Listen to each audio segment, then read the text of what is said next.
সুপ্রভাত, সবাইকে স্বাগত জানিয়ে আবারও একটা ভিডিও নিয়ে হাজির হয়ে গেলাম। সকাল সকাল আমাদের বাড়িতে দেখো কতজন এসছে, আমার বোনের কত বান্ধবী এসছে দেখো।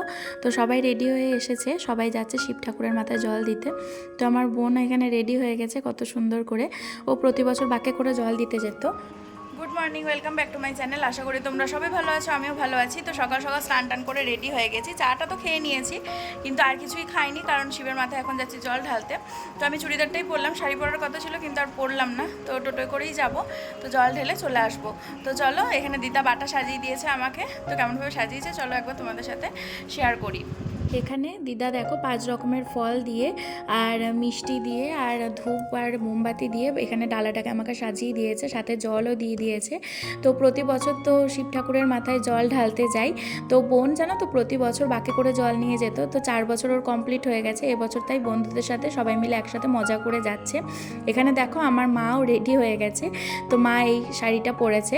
তো মাকে বললাম একটু পোজ দিয়ে দাও। এই যে দুজনে মা মেয়ে মিলে রেডি, কেমন লাগছে অবশ্যই কিন্তু কমেন্টে জানিও। তো এখানে দেখো কত ভিড় হয়ে। তো এই প্রথমবার আমরা একটু লেট করে এসেছি, অন্যবার তো খুব সকাল সকাল চলে আসি। আর ভাই আসতে পারেনি, মানে মাসির ছেলে আসতে পারেনি, ও বাড়িতেই আছে, কারণ ওদের তো একজন মারা গেছে, আগের ভিডিওতেই হয়তো আমি বলেছিলাম। তো ও বাইকে করে এসে দাঁড়িয়েছিল অনেকক্ষণ, কিন্তু তারপরে বললে আমি চলে যাই। আর রোদও ছিল খুব, অনেকটাই দূরে দাঁড়িয়েছিল, কারণ সবাই জল নিয়ে যাচ্ছে যদি ছোঁয়াছুঁয়ি হয়ে যায়। তো যাই হোক, এবারে দেরি করে এসেছি, কারণ মাকে বলছিলাম প্রতি বছর খুব সকাল সকাল যাওয়া হয়, এবারে রয়ে শয়ে যাবো। আর প্রতি বছর এই রান্নার জন্য মা তাড়াতাড়ি চলে আসে, তো মাকে বললাম এবারে সিম্পল কিছুই করবে, অত তাড়াহুড়ো কিছু নেই। তো মুসুর সিদ্ধটা মা করে গিয়েছিলো, দিদি এখানে শসার পেঁয়াজ কুচিয়ে দিয়েছে, সাথে কাঁচা লঙ্কা দিয়েছে। তো মুড়িটা খেয়ে নিলাম। তারপরে বিকালে দেখো এখানে কোলাকুলি হচ্ছে, পূর্বপাড়ার সব সন্ন্যাসীরা এখানে এসে গাজন খাটবে, তারপরে কোলাকুলি করবে। মানে পূর্বপাড়ার সন্ন্যাসী আর পশ্চিম পাড়ার সন্ন্যাসী সবাই মিলে কোলাকুলি করবে। আর ওদের একটা বরযাত্রী বলা হয়, মানে পূর্বপাড়ার সন্ন্যাসীদের বরযাত্রী বলা হয়, কারণ এখানে হরগড়ি আছে আর ওখানে আছে বুড়ো শিব। তোরা যেহেতু এই পাড়ায় আসলে ওদের বরযাত্রী বলা হয়। ওদেরকে মুড়ি, তারপরে আরও কী সব দেওয়া হয়, চপ টপ দেওয়া হয়। যাই হোক, ওখানে এত ভিড় হয় ওই জায়গাটা দেখাই যায় না। তো প্রতি বছর আমরা কোলাকুলিটাকে বাদ দিই না, কিন্তু কোলাকুলি জানো তো এত লোক এত ভিড় হতো না। গত 2-3 বছর ধরেই দেখছি এরকম ভিড়টা হচ্ছে, আগে খুব ফাঁকা ফাঁকাই থাকতো, এত লোকজন আসতো না। তো এই কোলাকুলির দিন আমাদের খুব মজা হয়, অনেক রকম মেলা তো বসেই যায়, আমরা অনেকক্ষণ মাঠে থাকি, গল্প গুজব করি। তো এই যে দেখো এখানে এখন গাজন কাটা হচ্ছে। তো এই সময় তো আমি বাইরেটা করেই দাঁড়িয়েছিলাম, আমি অতটাও ভিতরে ঢুকে দেখিনি কো, সবাই মিলে একসাথে বাইরেই গল্প করছিলাম। আমি বোনকে দিয়েছিলাম, ও ভিডিওটা করেছে। আর এই যে দেখো চয়নও গাজন খাটছে, চয়ন এবারে পূর্বপাড়ার সন্ন্যাসী হয়েছে, মানে পূর্বপাড়ায় বুড়ো শিবের হয়েও এবারে কামিয়েছে। তো অনেকবার করেই ওকে যা আশা করতে হয়েছে, কারণ আমরা তো পশ্চিম পাড়ার বাসিন্দা। তো যাই হোক, সব মিলিয়ে এবারের গাজনটা খুব মজাতে কেটেছে। আর এখন তো মানে আজকের দিনে মানবাবুর আসার কথা, তো ওদিকে তো কৈচরেও নেমে গেছে, ভাই আনতে গেছে। ভাই এবারে বাইক এনেছিল, তো বাইকে করেই ও মানবাবুকে নিয়ে একেবারে চলে আসবে। তো এই যে দেখো এইখানে মাঠে চলে এসেছে, মানে ওখানে হরগৌরী মন্দিরে তো গাজন খাটা হলো, তারপর এখানে মাঠে চলে এসে ফাঁকা মাঠটায় সবাই মিলে একসাথে কোলাকুলি করা হয়। প্রথমে এইভাবে শুয়ে এরকম করা হয়, তারপরে গলায় গলায় জড়িয়ে ধরে কোলাকুলি করা হয়। তো এই যে দেখো মাঝখানে হরগৌরীর মন্দিরে যারা কামি ছিল সবাই এখানে মুড়ির বস্তা আরও খাবার দাবার নিয়ে আগলে বসে আছে ঠাকুর নিয়ে। আর চারিদিকে দেখো পূর্বপাড়ার সন্ন্যাসীরা ঘুরছে দল বেঁধে। তো এই যে দেখো এখানে সবাই মিলে একসাথে বসে একটা বোঝাপড়া হচ্ছে। তো এই কথাটা আমরা কোনোবারই শুনতে পাই না, এত ভিড় হচ্ছে। তো পূজা আর আমি সবাই মিলে আলোচনা করছিলাম যে ওখানে যে কী বলে সেটা আমরা একদমই শুনতে পাই না। তো আমার বোন দেখো কত কাছে দাঁড়িয়ে এখানে ভিডিওটা করেছে, তো সেটাই একবার তোমাদের সাথে শেয়ার করছি। এই জায়গাটা এই সময়টা বেশ মজার হয় আর খুব ভালোও লাগে শুনতে। তারপরে পশ্চিম পাড়ার সন্ন্যাসীরা আবার এখানে চলে আসে। তো একটা মন্দির আছে, সেই মন্দিরের কাছ থেকে গাজন খাটতে খাটতে চলে আসে। তো এই 30 তারিখ মানে চৈত্র মাসের 30 তারিখই হচ্ছে যে শেষ গাজন খাটা। তো এখানে গাজন খাটাটা দেখতে বেশ ভালোও লাগে, আর আজকের দিনে সবাই খুব মজাও করে। তো গাজন দেখতে দেখতে এদিকে দেখো মানবাবুও চলে এসেছে, তো তার সাথে তো ভাই রয়েছে। তো এসেই আমার পিছনে লাগতে শুরু করেছে, আর শালিদের দেখে ও তো মানে কি বলবো, খুব মানে উচ্ছ্বসিত হয়ে গেছে। তো যাই হোক, সবার সাথে গল্প গুজব করে তারপরে আমাকে বললো যে চলো মেলায় যাব। তো তাথইও ঝোঁক ধরেছিল, তো তাথই আমি আর শুভ 3-4জন মিলে সবাই মিলে চলে এসেছি মেলাতে। তো কী হয়েছে বলো তো, এইটাতে আমি তাদেরকে চ্যালেঞ্জ করেছিলাম যে তুই যদি ওঠাতে পারিস সুদীপকে বলে, তাহলে আমি তুই যা খাবি তাই আমি তোকে খাওয়াবো। তো আমাকে চ্যালেঞ্জ করে উঠেছিল ঠিকই, কিন্তু আমার এত ভয় লাগছিলো, এতটাই ভয় লাগছিলো মানে হার্ট অ্যাটাক করে যাওয়ার মতো। তো আমাদের এই ব্যাচে একটা বাচ্চা মেয়েও চেপেছিল। তো আমার অবস্থা খারাপ, সুদীপ 1 মিনিটেই দেখে বুঝতে পেরেছিল। তো এখানে এই মানে রাইডটাকে থামাতে বলেছিল, দিয়ে বলেছিল একটা বাচ্চা মেয়ে আছে ওকে নামাও, ওই যে দেখতে পাচ্ছ বাচ্চা মেয়েটাকে আশা করি। তো এখানকার লোকেরা তাই মনে করেছিল বাচ্চা মেয়েটাকেই নামাতে গেছিলো, কিন্তু ও আসলে আমার কথাটা বলেছিল। তো ওরা বুঝতে পারেনি। দিয়ে যখন আমি নামবো বললাম, তখন বললো যে ও আপনি নামবেন, তখন আবার আমাকে ধরে নামালো। মানে আমার এতটাই হাত পা কাঁপছিল আর এতটাই আমার মাথা ঘুরছিল ধারণার বাইরে। আসলে অনেক দিন চাপার অভ্যাসও নেই, হঠাৎ করে চেপেছি, আমার ভয়ও লাগছিলো। আসলে অনেকক্ষণ লাইনে দাঁড়িয়ে থেকে ওই জিনিসটা দেখি আমার মানে প্রাণটা আটকে উঠেছে। তো সুদীপ অনেকবার বুঝিয়ে আমাকে চাপালো, কিন্তু আমি চাপতে পারলাম না। তারপরে এখানে দেখো পূজাদের যে খামারটা আছে, মানে আমাদের মামার বাড়ির সামনেই, এখানে সবাই মিলে একটা গোল টেবিল বৈঠক হয়েছিল। অনেক হাসি ঠাট্টা আড্ডাতে সন্ধ্যে থেকে রাত পর্যন্ত বেশ ভালোই কাটলো। মেলা থেকে তো আমরা ঘুরে তাড়াতাড়ি চলে এসেছিলাম। এদিকে পূজা লিজা ওরাও সবাই বাজার গেছিলো, তো সময়টা বেশ ম্যাচ খেয়ে গেছিলো। তারপরে একটা আড্ডার আসর বসেছিল। এখানে দেখো লিজার বড় দাঁড়িয়ে আছে রেডি হয়ে, আর আমি আর আমার মানবাবু রেডি হয়ে দাঁড়িয়ে আছি। আমাকে আর মানবাবুকে কেমন লাগছে অবশ্যই কিন্তু কমেন্টে জানিও। তো এখানে পুজোর বাটা নিয়ে নিয়েছি, কারণ এখানে এবারে মানে পয়লা বৈশাখের দিন যাচ্ছি হচ্ছে হরগৌরী কাছে জল ঢালতে। তো আমি মানবাবু, শুভ, তাথই সবাই মিলে, লিজার বর মানে হচ্ছে যে হীরালাল, সবাই মিলে একসাথে গেছিলাম হরগৌরীর কাছে জল ঢালতে। তো জল ঢেলে এসে চলে এলাম। তারপরে এখানে দেখো মা গরম গরম ফুলকো লুচি বানিয়েছিল, লুচি আর ঘুগনি দিয়ে আজকে টিফিনটাকে সেরে নিলাম। সাথে ছিল কয়েক রকমের মিষ্টিও।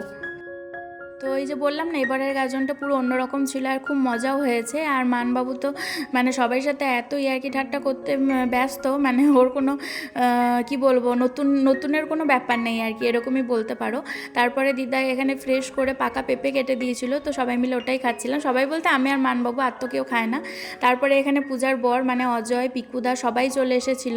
তো এখানে আর একবার গোল টেবিল বৈঠক বসেছিল আর খুব গল্প গুজবও হচ্ছিল। তো আজকের দিন হচ্ছে আইসক্রিম খাওয়ার, মানে রোজই আইসক্রিম খাওয়ার, কারণ যা গরম পড়েছে। তো দীপা মাসি এখানে সবারই জন্য আইসক্রিম এনেছিল। তো সবাই মিলে একসাথে নববর্ষের দিনটা বেশ ভালোই কাটলো। তারপরে আর আমার ভিডিও করা হয়নি। আমি তারপরে 3 দিনের জন্য দাঁইহাট গেছিলাম আমার বাড়ি থেকে। তো এখানে আমার হগারির একটুখানি ভিডিও তোমাদের সামনে তুলে ধরলাম।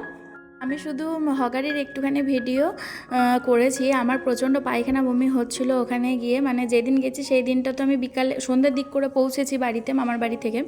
তো পরের দিন থেকে টানা 2 দিন ধরে আমার পায়খানা বমি হয়েছে। তো যাই হোক, এখানে হগারি মেলা থেকে কী কী কিনে এনেছে সেটাই দেখাচ্ছিল। মা, পুট্টু, সেজমা, বুবু 4 জন মিলে মেলা গেছিলো। তো ওখান থেকে কী কী কিনেছে সেটাই দেখাচ্ছিল। তো বলছে এই ডগিটা অনেকেও কিনেছে। তারপরে তো আমি বললাম না, এটা দিদি দিয়েছে। ও সেটা জানতো, কিন্তু ওটা মজা করে বলছে, আমি যেহেতু ভিডিও করছি ওটা দেখানোর জন্য বলছে। আর ও দেখো আমারই একটা ড্রেস পরেছে, ওকে কেমন লাগছে। তো ও এসেছিলো, আমার খুব ভালো লাগছে, ওর সাথে দেখা হয়েছে, আমার বেশ মজা লাগছিল। অনেকক্ষণ ছিল, সারাদিন ছিল। তো এখানে আমার আজকে দই চিড়ে কলা খেতে মন হয়েছিল, তো মা আমাকে সেটাই দিয়েছিল। তো আমি ঠিক করে কিছুই খেতে পারছি না বলে মাও খুব চিন্তিত হয়ে পড়েছিল, আর মা বলছে কিছুই তোকে ভালো মন্দ খাওয়াতে পারলাম না। তো তারপরে তো আমি শনিবারে বাড়ি চলে আসি। তো শনিবারটা রেস্ট নিয়ে রবিবারে আমি আর মানবাবু বেরিয়েছি বাইক কেনার উদ্দেশ্যে। ও তো পুরনো বাইকটা শনিবার দিনই বিকালবেলায় দেখলাম যে দিয়ে চলে এসেছে। তো এটাতে আমরা জানতাম না, হঠাৎ করে ও দিয়ে চলে আসবে। তারপরে নতুন বাইক কিনতে চললাম। আর দেখো ঝোলার মধ্যে হেলমেট দুটো নিয়ে নিয়েছি। তো রানীগঞ্জ স্টেশন থেকে রওনা দিচ্ছি। আমি ভেবেছিলাম বাইকটা করে যাব, তো বাইকটাও দিয়ে চলে এসেছে। মনটা খুব খারাপ লাগছিল, আর ওরও বেশি মনটা খারাপ লাগছিল, কারণ বহুদিন ধরে বাইকটা ওর সঙ্গে ছিল। তারপরে দাদা দিদির বাড়ি গেছিলাম, মানে আমার পিসি মশাইয়ের বাড়ি হচ্ছে, মানে পিসি শাশুড়ির বাড়ি। তো ওখান থেকে আমরা গেছিলাম বাইক কিনতে। তো ওই দাদার মারফত ও বাইক নিল। তো দাদাকে বলছিলাম আমার এই স্কুটিটা খুব পছন্দ, দাদা বলছিল স্কুটিটাই নিয়ে নে। কিংবা দাদা আবার একবার বললো যে তোরা দুটোই নিয়ে নে। তো খুব দাদা হাসাতে পারে আর খুব গল্পও করতে পারে। তো এই যে এই বাইকটাই ও নিচ্ছে, যে বাইকটা আর কি কম তেল টানে, তো সেই বাইকটাই ও নিচ্ছে। তো আমার দেখো এই বাইকটা খুব পছন্দ হয়েছে, এই যে ব্ল্যাক কালারের এই বাইকটা। তো দাদাকে আগেই বলে রেখেছিল, দাদার সাথে আগেই কথা হয়ে গেছিলো। তো সেই জন্য বাইক একেবারে রেডিই ছিল, শুধু একটু সার্ভিসিং করার বাকি ছিল। তো তারপরে অনেক পেপার ওয়ার্ক ছিল, সেগুলো ও করে নিল। তো এখানে গিয়েও আমার শরীরটা খারাপ হয়ে গেছিলো। তো আমি আবার সঙ্গে সঙ্গে বাড়ি চলে গেলাম। ও এখান থেকে একটা বাইক নিল, মানে আরেক যে দাদাকে দেখতে পাচ্ছ, তো ওই দাদার বাইকটা নিয়ে আমাকে দিদির বাড়িতে দিয়ে এলো, মানে পিসিমার বাড়িতে দিয়ে এলো। তো আমি ভেবেছিলাম যে এখানে যে বড় চাবিটা দেয় না, সেই চাবিটার সাথে আমি আর ও মিলে একসাথে দাঁড়িয়ে একটা ছবি তুলব, কিন্তু সেটা তো হলো না। তো এখানেও পেপার ওয়ার্কটা করতে করতে আমার শরীরটা একটু বেশি খারাপ হয়ে গেল, তো আমি তাড়াতাড়ি বাড়ি চলে গেছিলাম।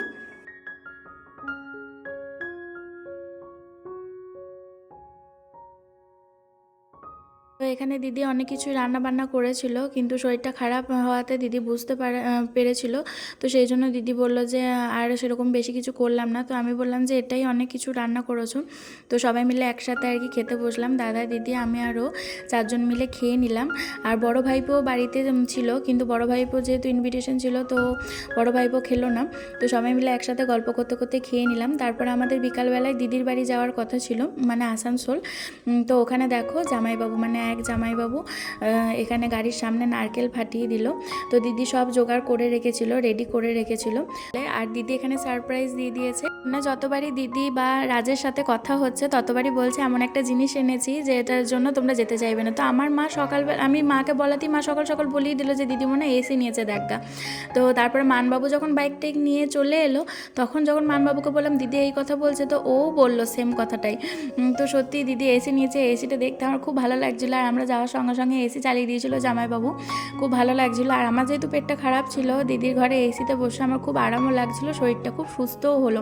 তো ওই দিদিও জানো তো এসি চালিয়ে দিয়েছিলো, ওই দিদিরাও নতুন এসি নিয়েছে যে দিদির বাড়ি থেকে এলাম। তো এখানে দেখো সিম্পল খাবার দাবারের আয়োজন ছিল, মটন ছিল। তো আমি ঝেড়ে ঝেড়েই খেয়েছি, আর খুব সামান্যই ভাত খেয়েছি, মানে ঠিক করে খেতে পারিনি। দিদি যেহেতু জানে আমার শরীরটা ভালো নেই, আর মিঠু দিয়ে এই মটনের আয়োজনটা করেছিল, আর দিদি রান্নাটা করেছিল। তো যাই হোক, মিঠুদির সাথে একটুখানির জন্যই দেখা হলো, দিদি আবার বাড়ি চলে গেছিলো। আর এদিকে দেখো রানীগঞ্জে বেরিয়েছিল রামনবমীর একটা মিছিল। তো সেই মিছিলের কিছুটা অংশ তোমাদের সাথে শেয়ার করছি। এই মিছিলটা তো আর আমি দেখতে পারলাম না, আমি তখন দাঁড়িয়ে ছিলাম। তো মানবাবু আমাকে কিছুটা ভিডিও ক্লিপ আমাকে শেয়ার করেছিল, তো আমি সেটা তোমাদের সাথে শেয়ার করলাম। তো সব মিলিয়ে তোমাদের ভিডিওটা কেমন লাগলো আর কোন লুকটা বেশি ভালো লাগলো অবশ্যই কমেন্টে জানিও।